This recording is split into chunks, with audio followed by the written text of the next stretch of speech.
Good afternoon. Not exactly the balmy day we had hoped for. I'm just glad it was only a 20% chance of rain. But whatever the weather, this is really a very special day here at UT Southwestern as we gather to honor Dr. Kern Wildenthal for his not just years but decades of leadership that has made UT Southwestern what it is today. I would like to make note of some special guests here today. Senator Kay Bailey Hutchison, who joins us, and we'll be hearing from her a little in the program. We're expecting Senator West, but it's possible that he's still in Austin, representing this district and this institution in a very passionate way, as I've seen over the course of the session to date. I also want to recognize two former members of the UT System Board of Regents, former Chair James Huffines and former Vice Chair Bob Estrada. And there isn't a person here who isn't special in some way in being part of the journey here at UT Southwestern, but I do want to make a note of a couple special friends who have been especially critical in working through the years that Kern was president in support of his vision. Peter O'Donnell,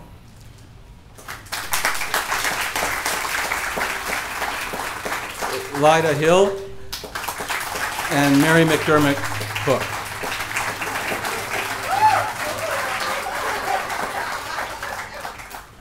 One of those is anonymous, by the way. It's a special pleasure to have members of Kern's family here to see him honored so appropriately. His daughter Pam Kearney and her son John are here. Thank you. His brother Hobson and wife Adele, and as everybody here I think is aware, as Kern has provided leadership on this campus, he had a partner in place at UT Dallas, and because of the role of Hobson Wildenthal, UT Southwestern is all the better. Thank you for being here as well. And finally, Marnie Wildenthal, who is every bit a part of the Wildenthal era, having been a partner in everything that's been achieved through her many years. And we want to thank you, Marnie, for all that you have done, even as we are honoring Kern in the naming of this building. Thank you for being here.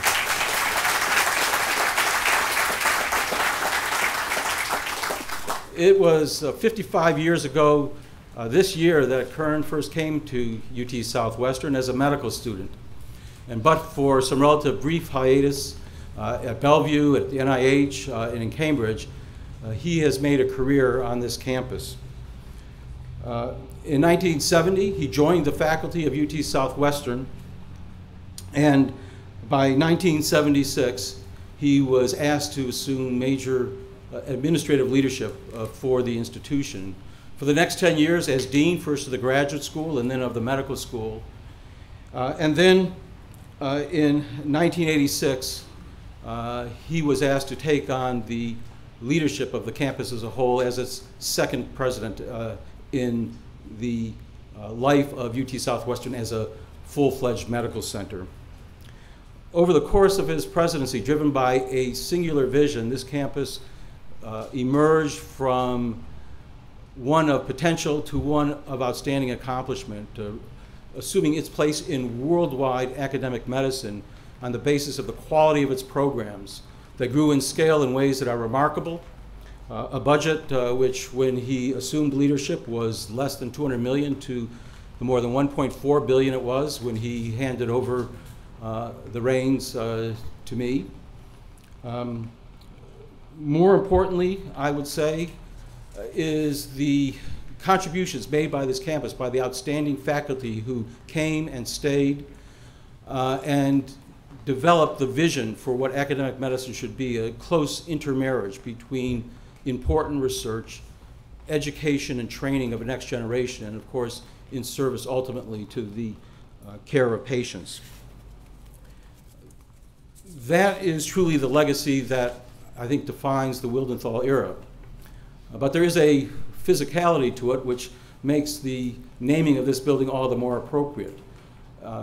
Little more than 20 years ago, as the school had continued to develop on the South Campus, it was clear it might soon reach some limitations in its ability to grow its programs. And I think over the at least doubts, if not more substantial concerns by some of our most senior faculty, he saw the potential in acquiring the land of the North Campus would be the future of UT Southwestern. And as you look around today, you see just how salient that vision was. The building that we dedicate today in Kern's name was the last building that was approved and begun during his tenure as president of UT Southwestern. It is already a thriving site of research of many important programs. And so in naming this building, the NL building, for Kern Wildenthal, it encapsulates and really captures the vision of science, as well as the vision for how you look around the corner to ensure that an institution continues to thrive and have the vitality way beyond the concerns of the present day. And so that reason makes it appropriate that this building should forevermore be known as the Kern Wildenthal Biomedical Research Building. Now, we will hear from a number of those who have been important participants, colleagues, partners in that journey. Before I call the first of them to the podium, however, I would like to read a letter received from Kern Chancellor William H. McCraven. It reads, Dear Dr. Wildenthal, I had the pleasure of spending last Friday at UT Southwestern for the first of what I hope will be many visits to the campus in the years ahead.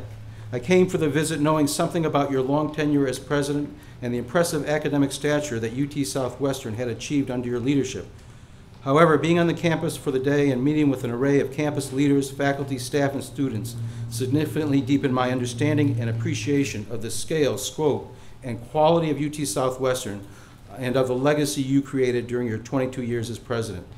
It is truly fitting that your vision, leadership, and accomplishments are being honored by naming the newest research building at UT Southwestern, the Kern Wildenthal Biomedical Research Buildings. Congratulations and thank you for your years of contributions to UT Southwestern and to the UT system.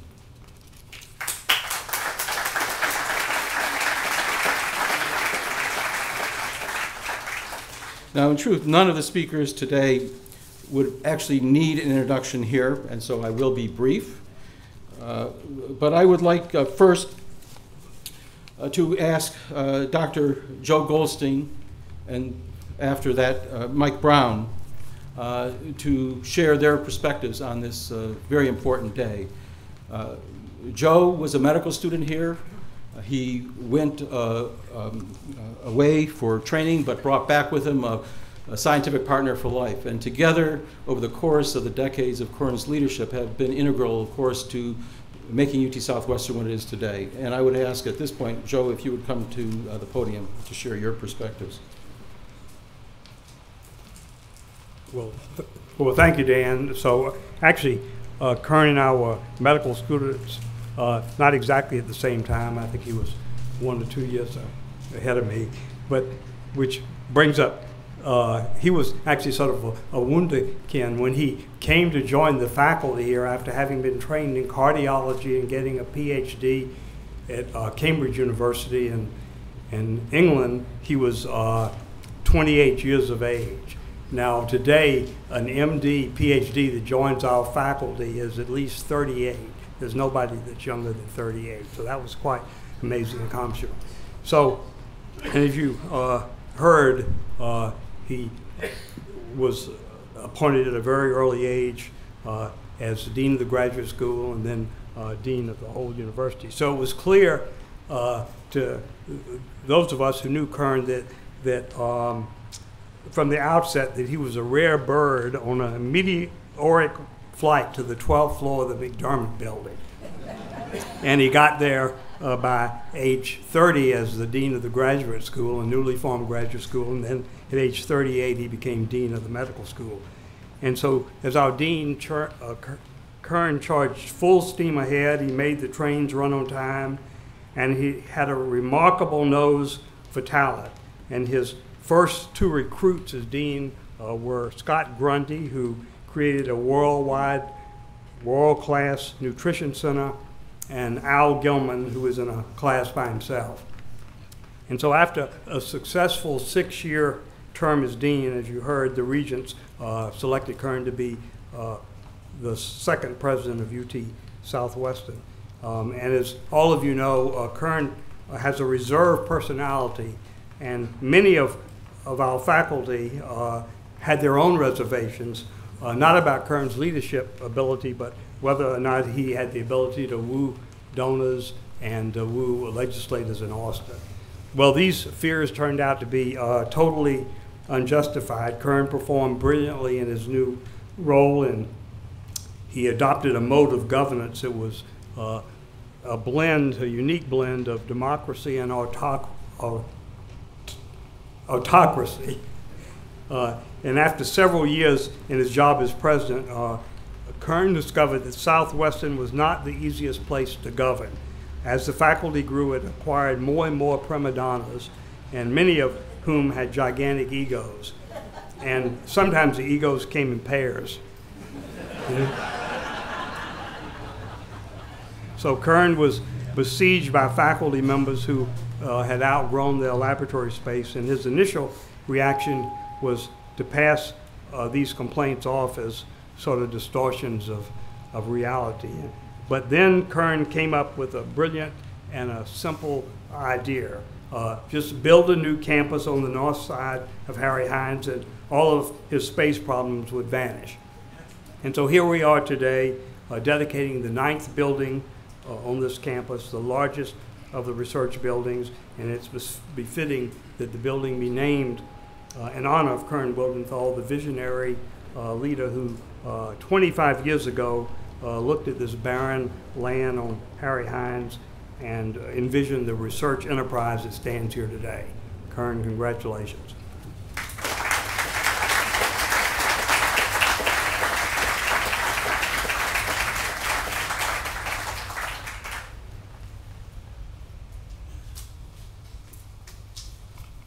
So let me start by saying that I think the naming of this magnificent building is an inadequate tribute to Kern Wildenthal. Because when you think about this campus and what has gone on here since the 1960s, Charlie Sprague built the South Campus. All of those buildings were built with his vision. Kern Wildenthal built the North Campus. I remember very clearly when he showed us the scale model that the architects had described. And Dan Podolsky said something that's correct, at least as far as I am concerned. There was some doubt. Do we really need to grow that big? Are we going to split the campus? Will all the clinicians be on the South Campus and all the scientists on the North Campus? And will we lose the communication that makes a great faculty?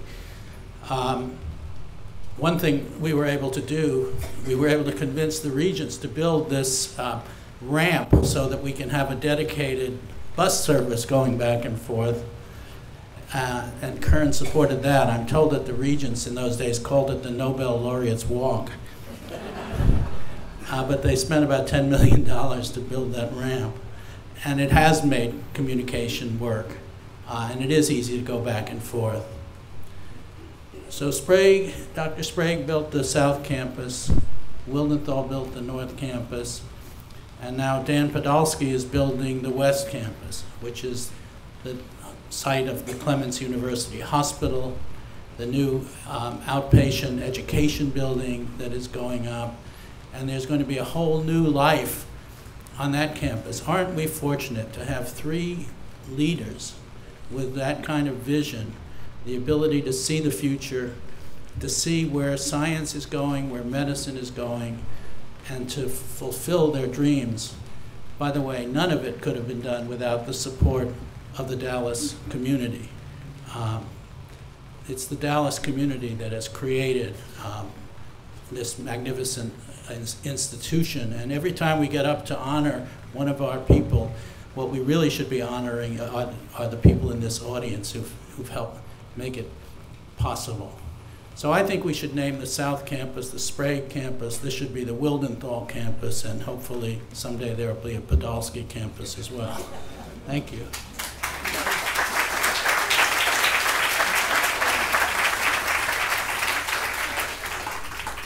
I'll leave it for a future Board of Regents to consider the nomination. Thank you both, Joe and Mike. At this time, I'd like to ask Al Gilman if he would come to the podium. Al, as I'm sure everybody here is well aware, was a third Nobel laureate on the UT Southwestern faculty, having been recruited by Kern and with Dr. Selden in 1981 to lead our Department of Pharmacology. His contributions to this campus were in many dimensions, but certainly in continuing to reinforce the standards of excellence in research, and continued in that intellectual and academic leadership through his years as subsequently dean and then provost of our campus. Al, thanks so much for being here.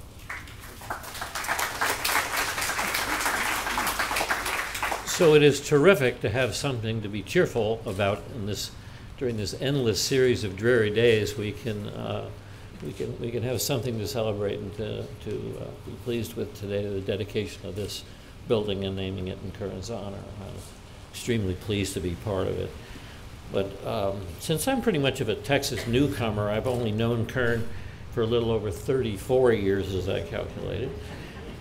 I first met him in the fall of 1980, very soon after Don Selden had called me, and Don called with a basket of details and asked if I'd take a look at the job of being chairman of the Department of Pharmacology here. I visited soon thereafter, and I was ushered in to meet the new dean, Kern Wildenthal. And in time during that meeting, he asked me what my biggest misgivings would be in considering taking on this job. And this story's been told many times, including by Marty Wildenthal just a few weeks ago, but it's a good story, so I'm going to tell it again. I told Kern, or I told Dean Wildenthal, that perhaps I was too young to die. At age 39, it was premature for me to think about taking on an administrative role. Kern responded calmly, as usual, and he said, well, of course, I've looked at your CV, and I note certain similarities. He said, we both have MDs, and we both have PhDs, and we were both born on July 1st, 1941. So perhaps you're not too young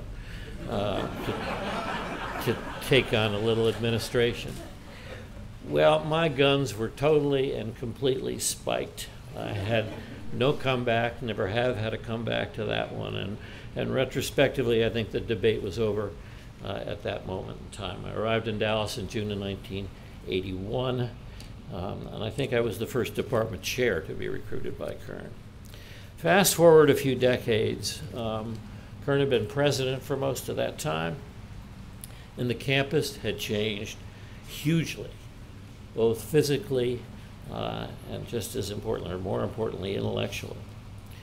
Kern then surprised us by announcing his intention to retire. And the search committee was formed to identify his successor, ultimately Dan Podolsky. As dean and provost at the time, I was given the enjoyable job of conducting brief campus tours with each candidate for the presidency. Since I only had an hour, I had to pick my spots carefully. And my favorite is reached by exiting the Pickens building, the ND building, on the 4th floor to a beautiful plaza that offers a spectacular view of most of the North Campus. And my recruiting line at that moment was simple and unique, and I simply said to these folks, look what Kern has accomplished, because it was this incredible panorama of all of these buildings. And I said, it's amazing, and perhaps you might have the opportunity to do even more. And as Mike said, Dan's starting. There's another story about the development of the North Campus that I'll never forget, and it's been alluded to twice already, which surprises me. People owning up to the truth. When the plans were first announced, several of us were very skeptical. It was a time when federal funding of research was in a downturn, and we didn't really know where the next dollar was coming from. And we thought Kern's building plan was far too ambitious. A few of us, who I wasn't going to name, but since it's now really come up, Mike and Joe and I, we went to Kern and told him that we thought this was a bit nuts. And I think he was quite annoyed with us, but he explained politely, in a few very well-chosen words, why we were wrong, and he proceeded to ignore our advice completely. So bravo for Kern. He was completely correct. We were completely wrong. And for this and hundreds of other reasons, it is overwhelmingly appropriate that this newest building be named in Kern's honor. And I share entirely Mike's comments, and we usually agree. It would be just as appropriate to name the entire North Campus in Kern's honor. Totally appropriate. But we shouldn't read excessive importance into the value and the power of these buildings. It's the people who occupy them and who make the difference. The buildings and the people go hand in hand, and led by Kern's extraordinarily high standards and his remarkable fundraising abilities, both the size and the quality of the faculty have seen amazing advances during Kern's deanship and presidency. The school tends to brag excessively, I think, about its members of the National Academies and its Nobel laureates, but I guess that's Texas. But Kern has been crucial in identifying and nurturing this crowd, and he's also joined it as a member of the National Academy's Institute of Medicine. And the present looks extremely bright, and the future secure because of such innovative programs as the Endowed Scholars Program, where Peter O'Donnell and Kern together played an extremely important role. And that program has brought many dozens of the best and brightest young faculty members to us as colleagues. Kern has always amazed me with incredible powers of logical thinking and of observation. I've occasionally tried to engage him in debate on a few subjects, talk about futile efforts. Kern's arguments would always trump mine. One simply does not win debates with Kern. He would have made a spectacular attorney, and I sometimes sort of muse on what he would have been like as a lawyer. It would have been, he'd be a lot wealthier. His powers of persuasion are equally effective with the Texas legislature, where the odds were sometimes extremely poor. A corollary of that was his ability to offer extraordinarily good advice when faced with tricky and difficult situations. And one I remember most clearly, I was in a quandary about how to proceed over this. I was involved with a very messy incidence of plagiarism involving material taken from our textbook of pharmacology by a very prominent faculty member of a very prominent medical school. And I just didn't quite know what to do, but Kern quickly supplied me with a perfect roadmap to navigate this sticky issue, and it worked. I could tell many other stories that demonstrate his pure wisdom, both intellectual and practical. His wisdom is unsurpassed. I'll close now with a brief story that Kern also has the gift of forgiveness. I had a problem years ago now that necessitated some chest surgery. The next day, Kern stopped by with a visit to my hospital room. He asked if I had much pain, and I said no. And he said, well, I'll try not to make you laugh anyway. And I responded in front of witnesses and undoubtedly aided by morphine. And I said, well, that's never been much of a problem up till now.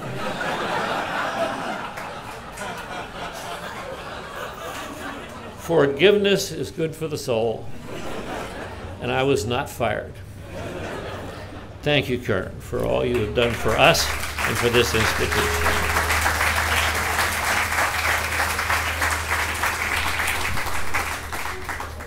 Bragging, I would have said modesty was one of our most attractive features, Al. Our next speaker is Bill Solomon, a longtime and very generous friend of UT Southwestern. Indeed, To me, Bill personifies the community that has been so supportive, has been the wind behind the sails of this institution from its very first days. As former chairman of the Southwestern Medical Foundation, he of course worked extraordinarily closely in support of this institution with Kern. He chaired the Innovations in Medicine campaign, still the largest undertaking in developing resources for this campus, and then agreed to serve once more in leading the campaign that supported the construction of the William P. Clements Hospital. He is a great friend of UT Southwestern, and I would ask him to come to the podium to share his perspectives.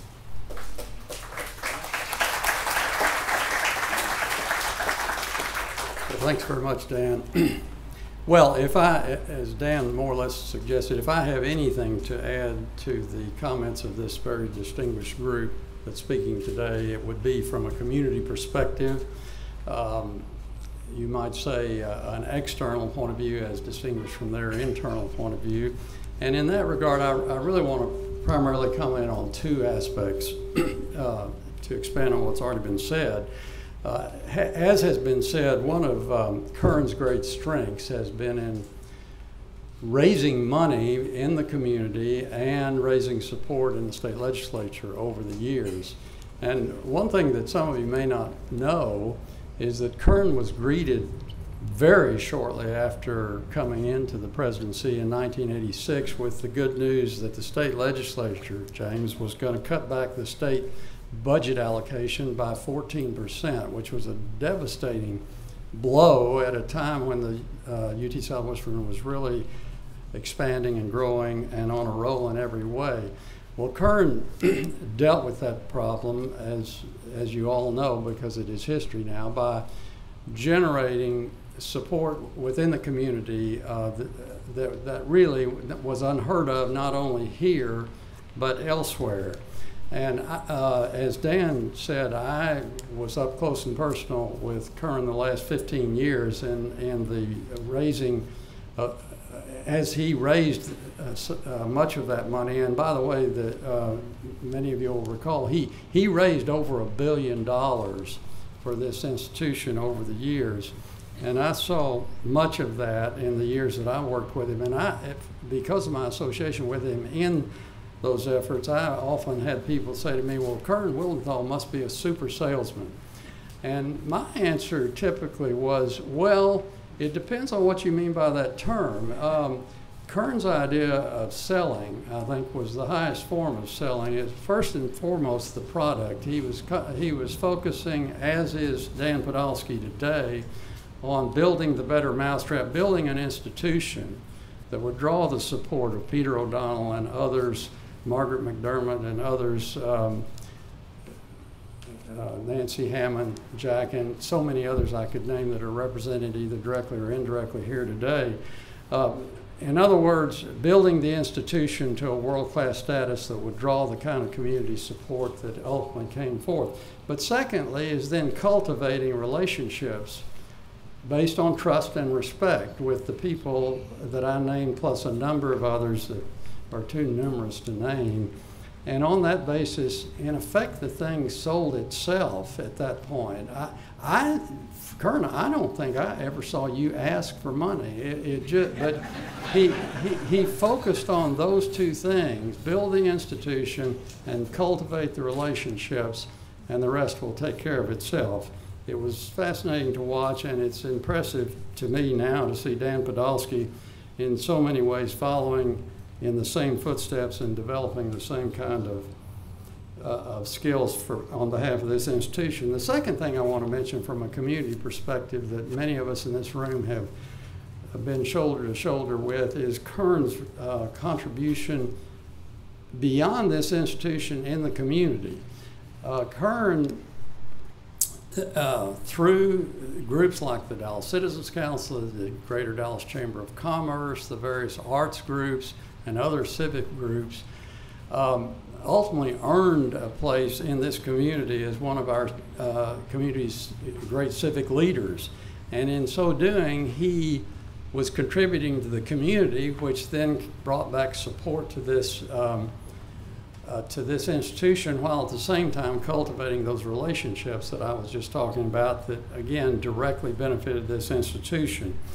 Throughout all of this, the terms win-win come to mind. In other words, Kern was cultivating certain things that directly benefited the community and people in the community, while at the same time benefiting this institution, which brings me to my final point that hadn't been made, and so I'll make it, and that is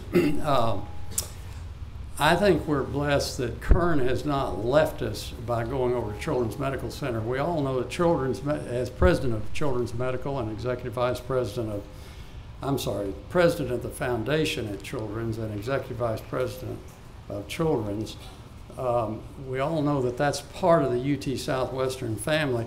In fact, the Children's Research Institute, which is right here in this building that we're naming today, is a joint effort of Children's Medical and UT Southwestern. Just one example of how Kern is working on behalf of this whole complex of institutions as he has for so many years. So as others have said, and as others will say, Dan, it's so fitting today that we're naming this building in your honor. Thank you.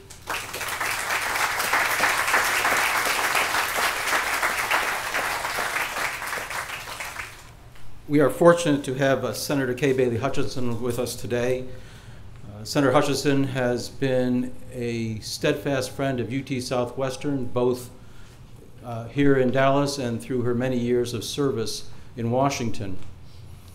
She has been a champion for science and medicine at the federal level, but also focused in incredibly powerful ways on how to enhance that here in Texas. She was the inspiration behind the establishment of the Academy of Medicine, Engineering, and Science of Texas, TAMIST, which has already become an important force bringing together leaders in all of the academic institutions around the state towards enhancing science and technology in this great state. Kay, we're delighted that you're here to speak from the perspective of someone with a national perspective on what we've done here. Well, thank you, Dan, for doing this and giving this great honor to Kern, because he has earned it, and I'm so pleased to be a part of this ceremony. I'm going to give a little different perspective than all of the ones that the rock stars over here have given, and that James will give and Bill has given. And that is that Kern has done so much to give us a national reputation at UT Southwestern. When we all started talking about the federal funding of all of the medical schools and universities in America, and I saw that UT Southwestern had the Nobel laureates. We had the supreme respect of the academic community, but we were not in the federal funding game. We were 6th in the nation in federal funding for our institutions of higher education. So I talked to Kern about what we could do to find the priorities at the federal level and match it with the great scientific discoveries that were being made at UT Southwestern. And he was the first one to step up and say, we do need to support the federal funding for our institutions. And our first meetings of TAMIST that Peter O'Donnell was so instrumental in forming, well, the first meetings were at Peter O'Donnell's office. But then when we formed our first board, the meetings were at UT Southwestern, thanks to Kern. And because of TAMIST and the effort that all of our academic leaders made, Michael Brown being the first founding co-chairman of TAMIST, we've doubled the number of National Academy members. So thank you, Kern. Thank you, Michael. Thank you, Peter O'Donnell, for doing something that has made such a difference in our Texas National Academy memberships. Then I'll tell you a personal story. We were doing some legislation on health care, and I got an amendment that came to my desk, and I was not sure that it was doing the right thing, and I thought, who could tell me the right thing but Kern. So I called Kern on the phone. Kern doesn't see the amendment. I read it to him over the telephone. Without ever seeing it, Kern said, if you will change that word and put a different word in a different place and insert it right here, it'll be right. So, Dr. Gilman, to answer your question, he would have been a great lawyer, but thank goodness we didn't waste him on that. I was stunned. I did exactly what he said. We put the amendment in, and we were set. I'll never forget that as long as I live. He has recruited the best and brightest, we all know that, and he has been dedicated to research, which is why naming this building is so appropriate. He has made UT Southwestern Club Nobel, and we will never, ever go above that. I'll tell you my last story because it, to me, is the most important and why this building is so aptly named. And that is his support for research of Dr. Bob Haley in the Gulf War illness. This was brought to me by UT Southwestern because, of course, Dr. Haley was doing this great research, and he was finding a nugget that really was opening the door of the Gulf War illness to show that it had been caused by chemicals that had happened during that war. But the Department of Defense did not want this to become a reality. They did not want the truth to come out, nor did the Department of Veterans Affairs. And even though the funding was earmarked for Dr. Haley, and even though he was showing actual brain damage from the chemicals that had come in, the Department of Defense and the Department of Veterans Affairs did everything to devalue the research and to devalue what was being done at UT Southwestern. Kern Wildenthal never wavered. He never wavered. And Dr. Haley just kept going on. Kern found some more money, and we went to bat to try to make sure that those earmarked funds were in fact used for that. And the result has been that Dr. Haley's research is now peer-reviewed and respected, and these people are getting their disabilities, which they clearly deserved because they were debilitated during their service over there. Sometimes the academics do the great things, but they don't have the stamina to stand up to the Washington Post, the federal government, and others. But Kern did, and so did Bob Haley. And that's what I think means the most for not only standing up for the research, but making sure that despite all the roadblocks, that the research that is done here is truly valued. And I just want to say, Dr. Podolsky, you're one too. You are one who thinks outside the box and is willing to stand up.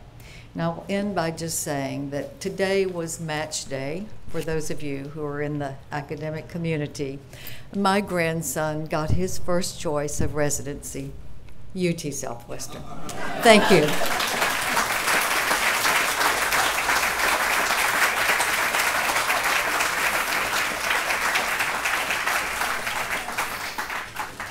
Gives another reason for your great interest in our medical center. Thank you so much, Kay. At this point, I will ask James Huffines to come to the podium. James, as I mentioned, is a former chairman of the Board of Regents. He was chairman during the final years of Kern's service as the president of this campus. He was the chairman who led the board in approving the construction of what is now the Kern Wildenthal Biomedical Research Building, and helped make it a reality by supporting an allocation of funds from the permanent university funds that supported in part the total construction costs of this facility. I can say with some perspective, with James at the at the helm as chairman, and Bob Estrada serving along with him, and the others. It surely was a golden age for the Board of Regents of the UT system. James, can I ask you to come to the podium, please?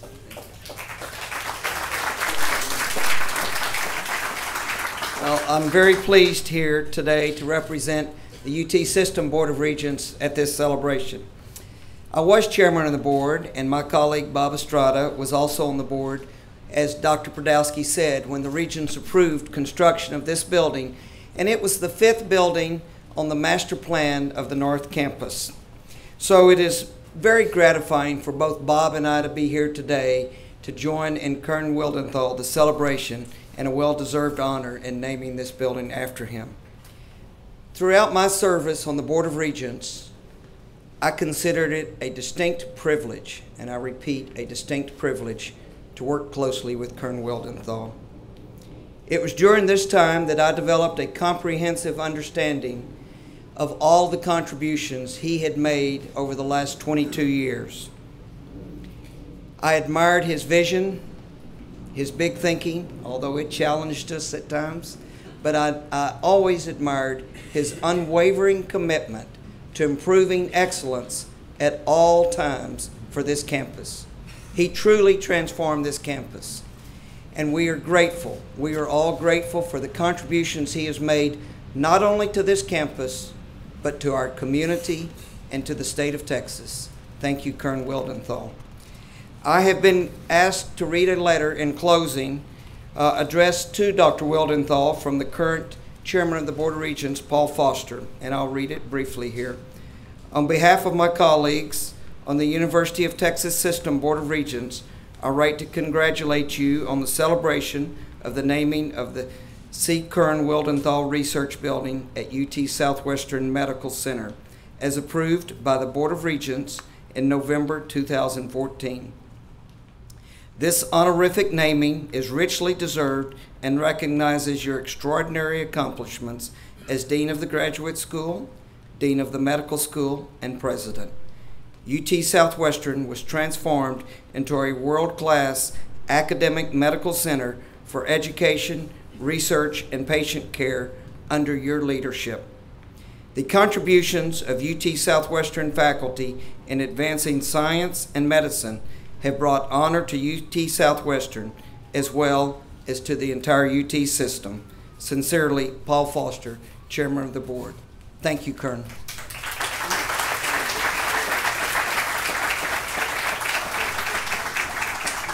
And now if I could ask Kern and Marnie to come to the front.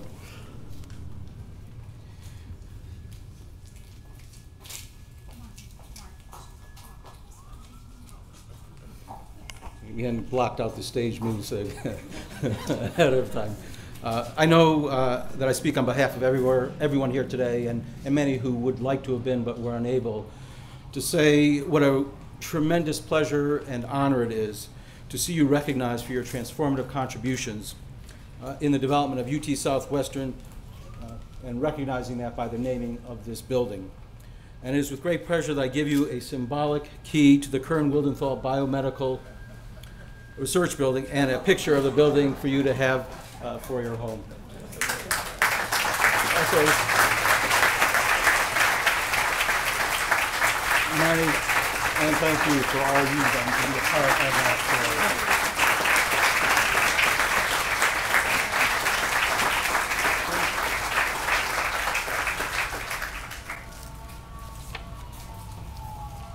Well, thank you, Dan, and I thank everybody at the school, at the foundation, at the UT system, and the Board of Regents who worked to let this happen, and I'm very appreciative of it. The first dedication of a building that I was ever involved with, I think it was in 1989, was the dedication of the Charles Sprague building. And I remember thinking at the time that it was wonderful to be able to do that for Dr. Sprague, but I wonder what it feels like to have a building named for you that's going to last a lot longer than you're going to last. And now I know. and I'll tell you, it feels really nice.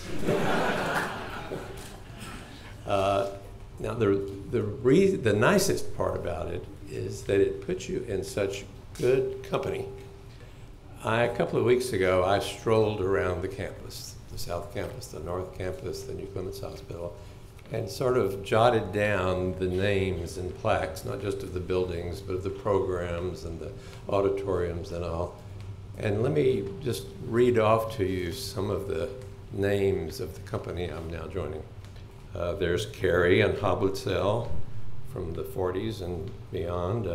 From a little later, McDermott's and the Greens and the Johnsons, the individuals and their families. And then there's the Perot family, and Clements and Seas and Hammonds and Moncriefs and Pickens and Haggertys and Prothrows, Deadmans and Salmons and Crows and Harts and Rogers and Winspears and Beecherels and Pogues and Roses and Rollings and Walters and Lida Hill and Paul Bass and Donald Selden and families like the Solomons and the Simmons, and some that are anonymous except that the faculty gave something that named the O'Donnell Grove, and some that are so anonymous that they wouldn't even let the faculty give anything, this sort of foundation.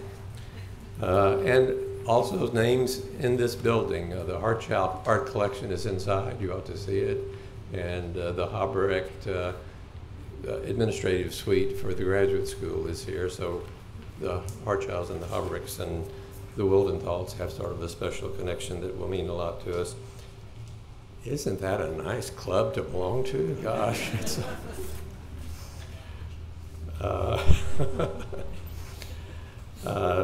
we've had leadership and support from people like this, from leaders within the faculty, some of whom you've heard from, and many others, from the administration, from the UT system and the regents, and there have been golden eras at the system and the regents that I have been privileged to be part of.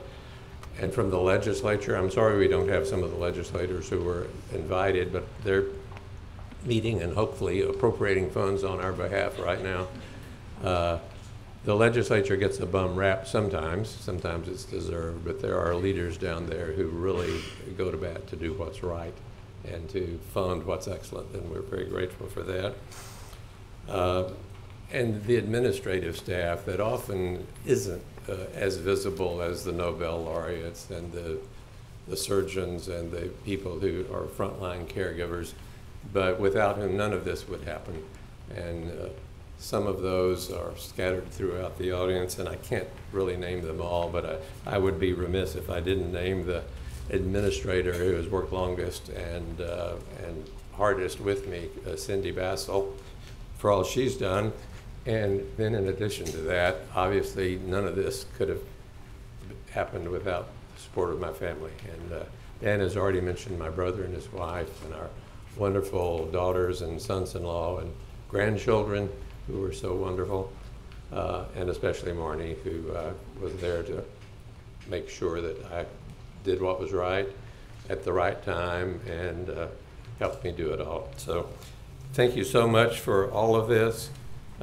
It's pleasant to have the opportunity to reflect on some of the good times in the past, but really, as somebody mentioned earlier, the building is not the thing, it's what happens inside the buildings that matters. And it's not the past that's important, although it's good to reflect and honor the past occasionally. It's the future that's important. And this institution, along with its partners, Parkland and Children's Medical Center, has a future that is just unsurpassed anywhere. This building is the most recent building, but it's not the last building. The master plan for this campus has 6 more research buildings with this footprint. All that we need is a little money, and a little more recruitment, a little more time. The wonderful Clements Hospital, which if you haven't seen, you must see, has room to expand. It's the right size now. 10, 20 years from now, the strength of our clinical faculty is going to be bringing more patients in, and we'll have to expand it, and it has the potential to do that. So while we think about and reminisce about the past, let's be sure that we all remember it's the future that counts, and this institution has a future that is absolutely impossible to beat. Thanks to all of you here, and thank you very much for this great honor.